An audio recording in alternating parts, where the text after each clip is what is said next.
All I'm asking is for the people that are running to become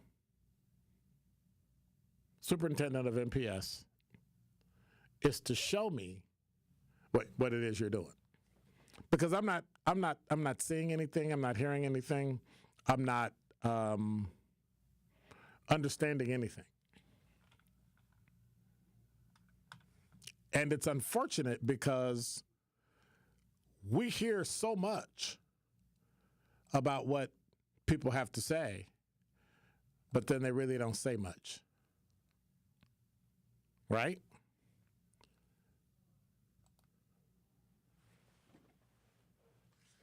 So I thought about running it. I thought about saying, hey, this is what they said, and this is what they, but I really can't. The only way that I can do it is to let you hear it yourself. So these are the MPS superintendent finalists making their pitch in an open forum on last night. And so I want you to hear this because it speaks volumes. Listen to what it is these three finalists have to say. This is from CBS58.com.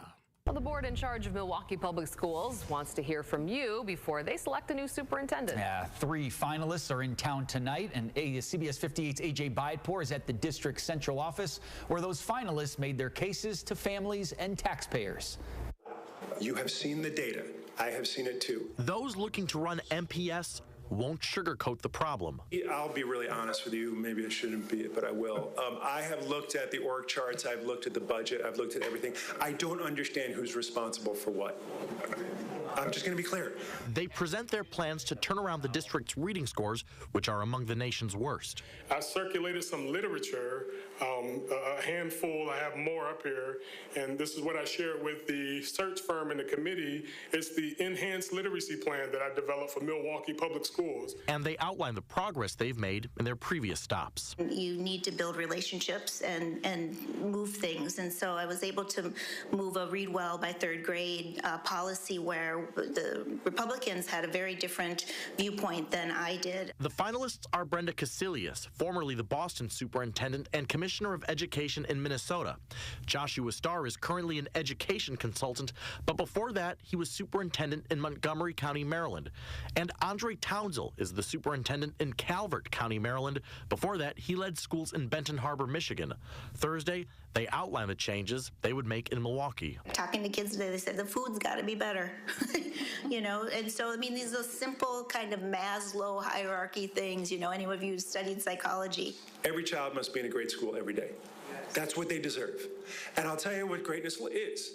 Right? In a great school, every child walks in knowing they're loved, valued, and respected. The goal is to set the bar, meet the bar, exceed the bar, and raise the bar in everything that we do, and we can absolutely do that. With that, I will park my bus.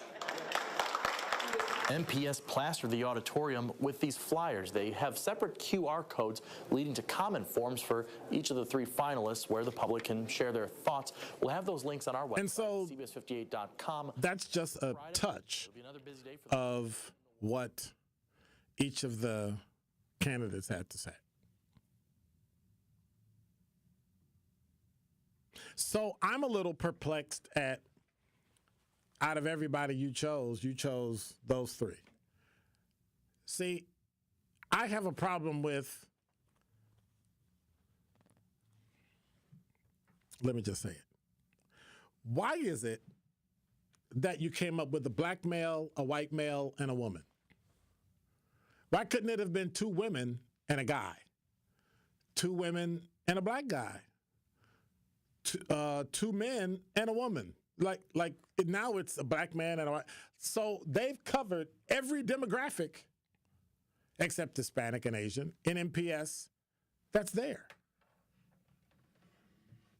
And this is after you put it out twice because you didn't get enough people that wanted the job. And so my question is, does that say something about the person that's signing up for the job? Or does that say something about the job itself and the city? I think it says something about the city. that the reputation of Milwaukee schools, and here's the kicker, are any of them old enough to have turned around a school district significantly in the way that MPS needs to be turned around?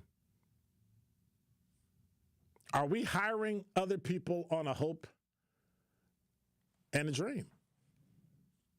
That's what it sounds like. We want to hire somebody young and fresh and innovative. What you need to hire is somebody that's done this before and can replicate the work. We keep hiring people that we're hopeful about. Or we keep promoting people in a school district because they work there, as if they earned being superintendent. And so once again, we're in February. Nobody gets to speak out about it. Nobody sees the full video. They have an interview with all these folks, and in the end, Milwaukee may end up in the exact place where they were 20 years ago. Stuck.